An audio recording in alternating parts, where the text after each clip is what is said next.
Welcome back. It's episode number 4 of the PennLive Wrestling Podcast. I'm Dustin Hockensmith, joined by Hunter Wallace from Keystone Caliber. We're still talking preseason District 3 wrestling, some breakout picks.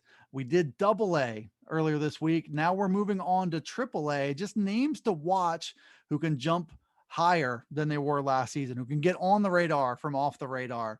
Looking at a few veterans here, and then we'll also touch on some freshmen to watch in the District 3 AAA ranks. Hunter, you ready to do this? I am. Yep. All right. We did Double A. If you haven't caught that, you can subscribe, download the PennLive Wrestling Podcast on Apple, Spotify, and iHeartRadio. We're everywhere you need to be all season long. Hunter Wallace will be joining us. Dave Hecker will also be joining us to help break down what's going on in wrestling in Central Pennsylvania. So stay tuned. Be sure to subscribe and download.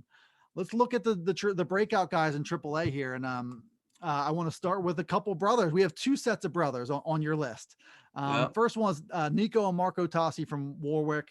And I hold both of these guys up as the epitome of that slow grind of improvement in wrestling. The kids who weren't, state or nationally ranked when they were in 7th grade or 8th grade or even 9th grade, but who have only continued to get better and better. And clearly, if we're including them on your list here, Hunter, we are expecting that to go on. Nico was a JV kid as a freshman, 8-13 as a sophomore. He goes to 20-5 as a junior. Looks pretty well set up to make his best postseason run yet. He's also committed to wrestle at Air Force at the next level. Marco is a junior now. Nico's a senior. Marco went 17-7 as a sophomore. He wrestled junior high as a freshman. And now what you've got is a kid who was a All-American in Greco-Roman and Fargo. And again, with a shot to kind of take that momentum and build on it in the junior season ahead. You've got Marco ranked number 1 at 106 in District 3, and you've got Nico number 1 at 113. So I think the secret is out with them. You just got a couple of kind of late bloomers who have stuck to it and are starting to see the fruits of their labor. Yeah, absolutely. I could say a lot about Nico and Marco. I mean, I coach at law, so I was able to see their progress throughout this summer. But, just to touch on both of them individually, Marco, it's crazy to think about 3 years ago, he was getting ready to play basketball at the junior high level. Like, he was on the basketball court. And today he's, my number 1 ranked wrestler in the district. He was Fargo All-American. I mean, it's crazy how much he improved in 3 years. And then in Nico, 2 years ago, we were at the Governor Mifflin JV tournament with Northern Lebanon, and he didn't win a match. He was 0-3 at Governor Mifflin JV tournament, and here he is, committed Division I, number 1 ranked wrestler, top 10 in the state and my AAA state rankings. You don't hear about that ever, especially in the state of Pennsylvania, kids that come out and make that kind of improvement. So that really speaks volumes on their work ethic. They're grinders, man. They're such good kids. I mean, they deserve all the success that's coming towards them. And I think you bring up a good point, because right around this time of year, maybe a little bit earlier, is where you see some high school coaches saying, hey, did you get cut from your sport? Did you get cut from swimming or basketball? Everybody makes a team in wrestling. And if you make a certain level of commitment, you can not only learn the sport, you can get better. And then who knows what can happen from there. I think there are some other success stories as well. But, for a kid to go from basketball to where he's at now and where it looks like he's going to continue heading, I mean, a lot of credit. It's like these two are examples of, if you're a wrestling coach, what you're telling kids, you can hold up examples that say, hey, just because you're not great now, if you just kind of keep battling at it, keep focusing on the little things, don't worry about the results just yet. The results will come as long as you kind of put in the right kind of work. Well, Nico and Marco Tosi are putting in the right kind of work, clearly. Absolutely are. Another set of brothers from Waynesboro, Bodie and Caden Rousey. These guys have been around for a while. They're seniors. Bodie was a sectional champ in 2019. He was 16-7 last year. Caden qualified for districts a couple years ago. He's 56-35 in his career. They have been around for a long time. I know Dave Swink thinks very, very highly of them, not just their potential, but the kind of kids that they are in his wrestling room, the tone that they set for his team. and also what his expectations are. And he really has realistic hopes that Bodie and or Caden can make that run and kind of put it all together as seniors and take that potential and turn it into a run to the state tournament. What makes this the year for both of them, in your viewpoint, to kind of do that? So, I've been blessed to be able to coach a lot this off season. I've been in a lot of tournaments and stuff, and I was able to have Caden and Bodie wrestle for me and Joe Wilson from Carlisle. We coached the AAU team down at Disney Duels in Florida, and they were both on that team. And, I only had known that they each qualified for regionals 2 separate times at different years. A lot of kids qualify for regionals, so it never really caught my eye completely until I saw them wrestle, man. Like they looked very, very polished this off season. Every match that I saw them wrestle, and the one thing that stands out with them is just their mentality. They don't care about winning or losing, especially in the off season. They go after it. And one thing that, just a little story, their dad Mike helps coach at Waynesboro, and he was down there with us, and they would go up to him and me and Joe before every match, and they would high five, and they just go maximum effort. Like, that's all they care about, maximum effort, 100% all the time. And I think that mentality is rare to come by, especially in such a competitive sport. So for kids as talented as them and as polished as them now, to have that mentality, I think their jump this year is going to be a big one. Yeah, and I think it's right where you want their head to be on, because it's what you can control. I think they're probably pretty good cases of things that are maybe beyond their control, or maybe in the postseason getting the wrong matchup at the wrong time, or not being able to get over the hump and win the right match when you need to win the right match, or whatever. That you can kind of see the potential there. And what else do you have except your own effort and your own preparation? And they're taking care of business on that end of things. You kind of hope that kids who have been sort of doing it the right way and wrestling the right way can realize some of their goals in the season ahead. One more year left for both of them. Jarrett Wilson, you mentioned Joe Wilson. Jarrett Wilson from Carlisle is a senior. He is Joe Wilson's little brother. So you have a father-brother coaching wrestler dynamic there. I would also say about Jarrett and what he's doing now, and he's going to go to West Virginia next year. I fully expect him in 2 to 3 years to be the kingpin of Central Pennsylvania wrestling media in whatever way he wants. He is he's kind of getting after it, and he wants to get better in that area. And I think wrestling, for him and that, and for everybody, but like, wrestling can kind of help bring those things into focus and help you get better in life too. So I'm expecting to be begging Jarrett Wilson for a job in a few years when he's done with college and coming back to here. But he is as a senior now, part of a sort of a new group of leadership. Every wrestling team each year, the idea of wrestler leadership and guys on the team taking command, it shifts a little bit every year. It's got a little different personality, a little different character to the team. He's now kind of part of that fiber of leadership, and expecting him either at 152 or 160. He wrestled last year at 145. What makes him a breakout guy at this stage of the game? Obviously, his length is insane at those weights. He is usually just draped all over kids from the top position. So you kind of see that. But what have you seen from the off season to really think that he can graduate to that next level? Jarrett is such a hard worker, man. Like, he takes everything that he does seriously, and he does it to the best of his ability. So, I mean, when that translates in wrestling, his improvements over since 8th grade have shown. But just this season, this past off season, just something I've noticed, he seems more confident. He seems stronger. Like you said, that his length and his reach for a 152-pounder is, you don't come by it much. He's very good on top. He's dangerous from his feet. He's got all kinds of stuff to make him take him to the next level. And aside of wrestling, he is just he's an outstanding kid. He's an outstanding student. And that will take him also to new heights. I mean, people don't really look at that. People just kind of look at the talent in wrestling. But when you're getting it done in and out of the wrestling room, in the classroom, I mean, that helps. I mean, and it goes to show, I mean, his confidence just shot through the roof, I think, this past year. And I really expect to see him make the jump, and he definitely deserves it. We talked in the double A breakouts with a few guys who had gone through some injury issues, and that kind of held them back from, from really arriving on the bigger stage, when they probably should have. Seems like Jamal Lewis from York Suburban is another guy on your list here. He's 44-12 in his career. He's had some availability issues, presumably from injuries, kept him out of the 2020 postseason.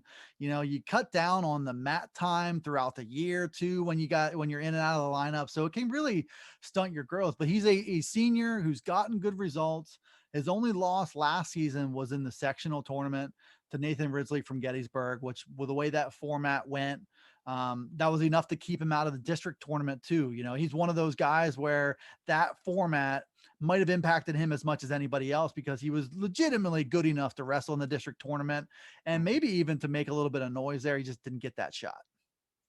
Absolutely. I agree 100%, which is why I have him on here. And, like I said, with last year, with it being such a weird year, especially in AAA, only having 2 guys out of each section make that tournament is crazy, because like our District 3, I think, in AAA is loaded. So to have only 2 guys make it, I mean, like I said, weird year, can't do anything about it. But Jamal Lewis is, as far as his wrestling, he's very powerful. He's very fast. He's just an athlete. And at the upper weights, 189, 215, wherever he ends up, that takes you to a new level if you're just an athlete in general. But if you watch him, he's a polished wrestler. He's got a nice double. He's tough on top. He's very quick off the bottom. And I just, like you said, 12-1 last year, only lost to Ridley from Gettysburg, who technically was a state qualifier. So yeah, I don't even expect it to be a jump as far as his talent. I think his talent's already there. But as far as people not expecting him just because he hasn't been at the district tournament, I think he's just going to shock a lot of people here. Yeah, same thing, off the radar, but not because of potential or ability, just availability, I think, in some of these cases. One more name, and then we'll pivot to the freshman. Aiden Height, sophomore from Chambersburg, part of an interesting group there. And I think Matt Mentzer, for whatever reason, kind of welcomes in these big, talented freshmen, and he does a really, really good job of helping to bring them along. And in Aiden Height's case, now as a sophomore, he wrestled a lot of tough matches. He wasn't held back. He didn't shy away from it. And Mentzer's not really one to keep him away from some of that top competition. But he took his lumps. He was a little better than 500, but he and Zach Evans now are kind of anchors of those upper weights where, when you got a 1-2 punch like that up there, it is really, really hard to build a lineup and be able to match up with that for other teams. So he's kind of got a trump card in his back pocket with them in the upper weights. But Aiden Height, I mean, it looks like a kid who's now just a sophomore. He wrestled out in Fargo. I mean, he can be positioned to make a big step forward because he did wrestle a bunch of really good kids last year. He did get a feel for wrestling in those upper weights. It's a tough thing to do as a freshman, but it can also fuel your jump forward, which clearly you expect now going into this year. Absolutely. And, I keep saying it. Last year was a weird year. And Aiden was a freshman, 11-10, at a very tough sectional tournament, very tough schedule. Chambersburg wrestled last year for how small of a season it was. But I keep talking about the off season, which again, I think is the most important thing for wrestlers taking that jump. So, Aiden was at the NHSCA individuals, placed. I believe he was in the semis. He was a Fargo qualifier competing at that level. And then he was at all those other tournaments making noise, winning all kinds of matches. And as a sophomore, and again, he's an athlete. He's powerful, he's quick. And to come at that at 189, 215, like I said, it's rare, and that'll help you get to the next level. So I do expect him to have a big year after making a name for himself at some of these big name tournaments. And Zach Evans, talking about drill partners, there's a kid who was a Fargo All-American. He could just as easily be on this list as a junior in those upper weights. Let's look Absolutely. at a few of these freshmen that you mentioned. And speaking of Carlisle, Mitchell Adams, another big freshman, looking at 172. That he arrives at a good time for what they're losing there, and can kind of make a difference and fill in. And clearly to finish seventh at the state level in junior high, he's somebody who can make an immediate difference in that lineup. I completely agree. As a freshman coming in at 172, maybe people aren't expecting as big of a jump from him as most people would. Mitchell is, he's a very polished wrestler. He's dangerous. I think he's ahead of his time right now. I think, he seems a little bit older, more mature than a freshman. So I think that will also help him. He's strong, he's quick. And I think he has the mentality he can beat anybody, which, for a freshman to have that at the upper weights, that's extremely rare. So I'm very excited to watch him this year and see what he can do in that Carlisle lineup. That's going to be very solid. Another couple here, Jacob Mitchell from Cumberland Valley. He was also a junior high state placer. Looking at him at, I believe, around 126 pounds. That's what Billy Chamberlain said. But he's a kid, a lot is changing around Cumberland Valley. Dave Heckert, who's on the PennLive Wrestling Podcast with us now, and stepped away after 17 seasons. Billy Chamberlain comes in from Manheim Central. There are some young faces there, but are a bunch of kids in that freshman, sophomore range who he'll be counting on to not only make a difference this year, but to keep growing together. And it's a group that you can kind of see them reach next levels together. And I think Jacob Mitchell clearly will be a big part of that. I agree 100%. And Cumberland Valley, I think, is blessed this year. I mean, they got some studs in those light weights. Like I'm not even 100% sure that Coach Chamberlain knows who's going to be the starters yet at the first couple of those weights. I mean, they got the Montez brothers, Connor Killian, and some freshmen, very good freshmen. Alex Tennis is coming back, who made a splash last year. He had some wins over some quality opponents. So yeah, to have Jake also coming in as a freshman in that lineup, I think is huge. He was a junior high state place winner. I think, like I said, he's very talented. Feel like I'm repeating myself on a lot of these guys, but I mean, when the talent's there, the talent's there. He's very fast. He's very strong for a lightweight. I think he could do some damage in that weight class this year, even though that is, I think, one of the toughest weight classes. You got Schindeldecker in there from Chambersburg. Camden Williams is there. So I mean, it's a tough weight class, but I think Mitchell, you'll be hearing his name a lot this year. And I think just having these young guys in place, that Commonwealth division is it's kind of wide open. I don't look at any of those teams as unbeatable. You see Chambersburg has their strength. State College is one worth watching. Central Dauphin is replacing a lot. Cumberland Valley is going through some changes, but they've got some really nice young talent. That'll be a fun year in that division. One other name that I wanted to just touch on quick to another state placer, Landon Blouch from Palmyra. What do you make of him, and what are you looking for out of him for a program that they can use a jolt of good young talent there?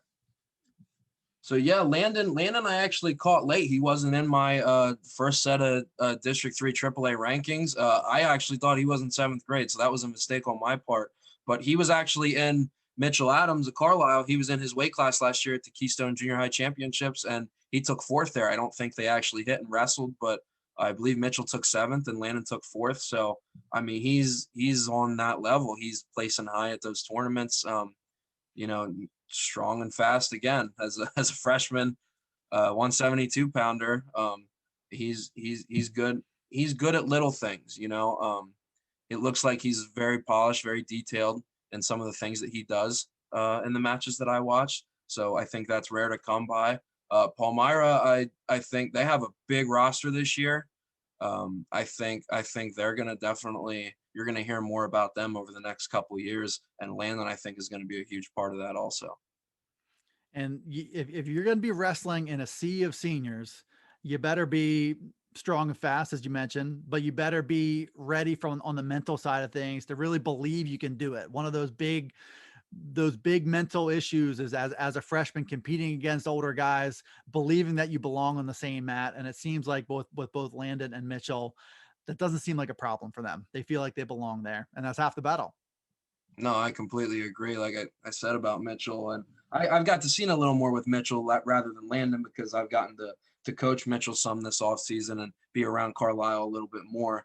But there too, definitely you can see it on their faces before they walk on the mat. Like they expect to win no matter who gets put out against them. So there you go. That's Hunter Wallace from Keystone Caliber making his now weekly appearances here on the PennLive Wrestling Podcast. You can check us out all season long. You can subscribe and download. And I would ask that you please do wherever you get podcasts, Apple, Spotify, and iHeartRadio. So wherever you can download podcasts, check us out all season. We'll have plenty more with Hunter, with Dave Heckard, some wrestlers, some coaches.